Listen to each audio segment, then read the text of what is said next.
واخيرا حققت احلامي وفرحان شديد يعني بجد. فقلت ده يوم الواحد مستحيل مستحيل مستحيل يقعد ساي في هولندا، يا اما وقع من طياره يا اما غير الدوله. لقيت نفسي من محل استلام الاقامه طوالي بالقطار مسافر وين؟ بلجيكا. مرحبا بكم في انتويرب بلجيكا. وطبعا نحن حاليا في عاصمة الألماس، مدينة انتويرب المعروفة ومشهورة بالألماس. ومن معالم مدينة انتويرب محطة انتويرب، لأنها من جوا بتلاقوها معمولة بطرق هندسية رهيبة جدا زي ما شايفين. طبعا أنا مصعب، يوتيوبر وتيك توكر صانع محتوى. من 2018 كان حلمي أوصل أوروبا، وصلت والحمد لله أخذت إقامة، وحاليا بحقق في حلمي الثاني اللي هو انه انا اصور لكم فيديوهات من كل الدول، وان شاء الله عما غريب نختم اوروبا ونمشي لامريكا اللاتينيه ونلف. اذا ما مشترك اشترك، اذا ما متابع اعمل متابعه، وما تنسوا اللايك لانه اللايك هو اللي حيزيد القناه. اقسم بالله يا جماعه انا حاليا عايش احلامي حرفيا. فحاليا طالعين من القار بتاع انتويرب بلجيكا، فعايزين نشوف بلجيكا وخليكم معانا زي ما انا حكتشفها هتشوفوها معاي، وحنغطيها لكم كلها الليله.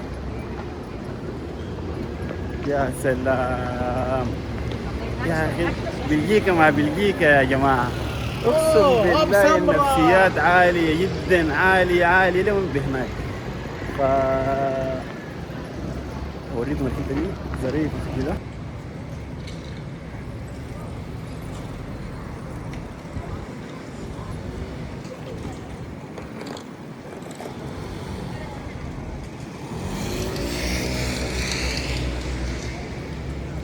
طبعا اول ما تطلع من القار بتشوف اللهلبه القدامي دي. يا سلام، شوفوا معي المنظر، اقسم بالله حاجه عالميه وحاجه بعيده.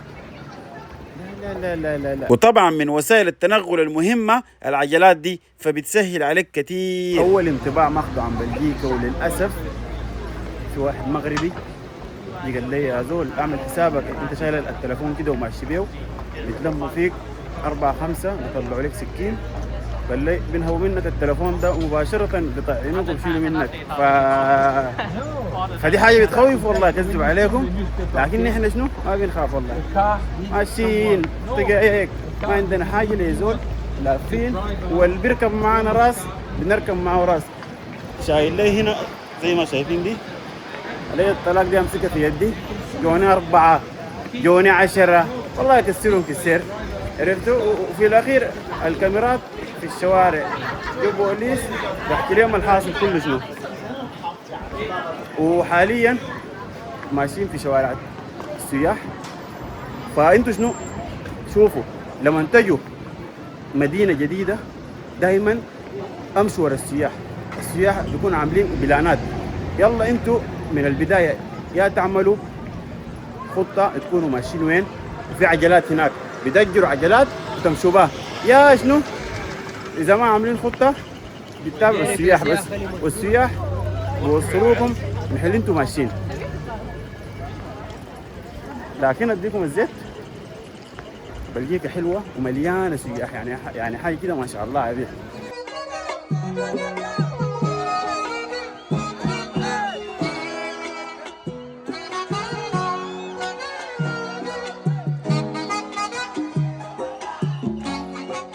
وانتوا عارفين يا جماعه المره دي انا غلطتي ما حددت ماشي وين وجاي من وين، انا قلت اجي واكتشفها، يعني اخش المحلات واشوف هنا واشوف هنا مع الكاميرا نكتشفها سوا.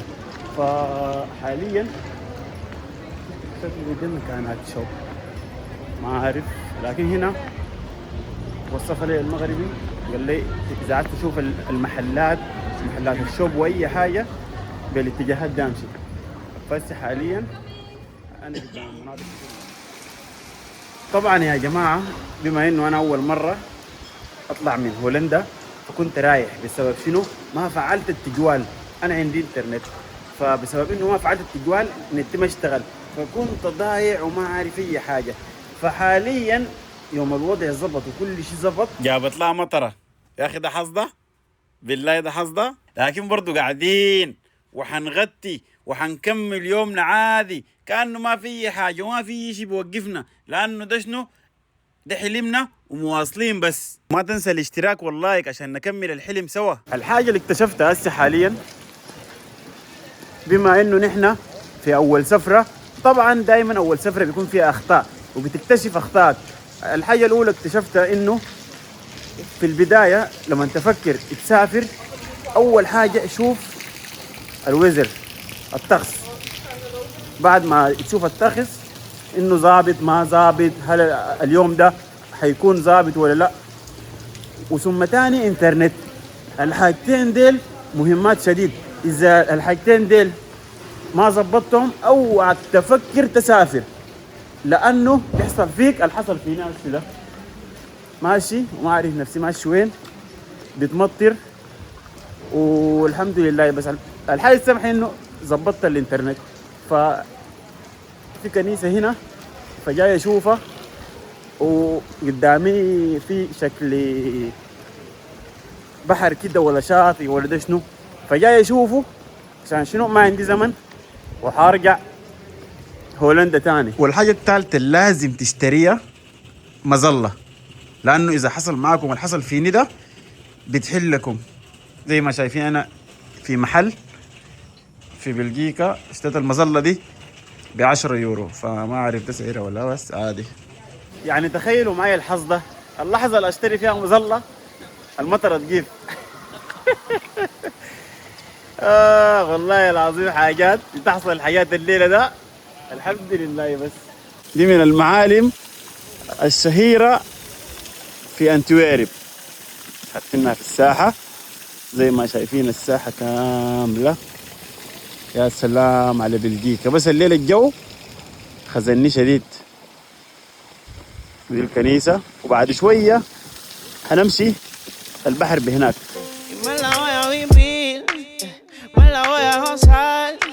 Porque mañana no sé lo que vaya a pasar.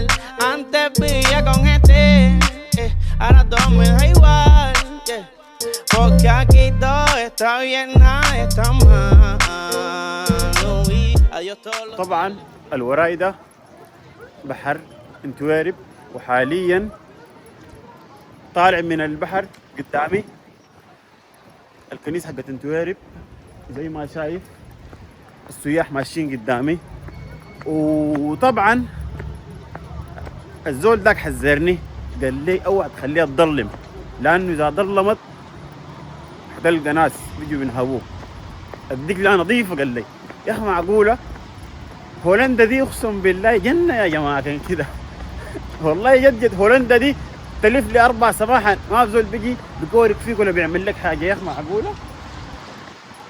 بجد بجد يعني انا دخلت فيني خوفه، لانه انا قلت يا اخي معقوله الحاصل كده وهنا.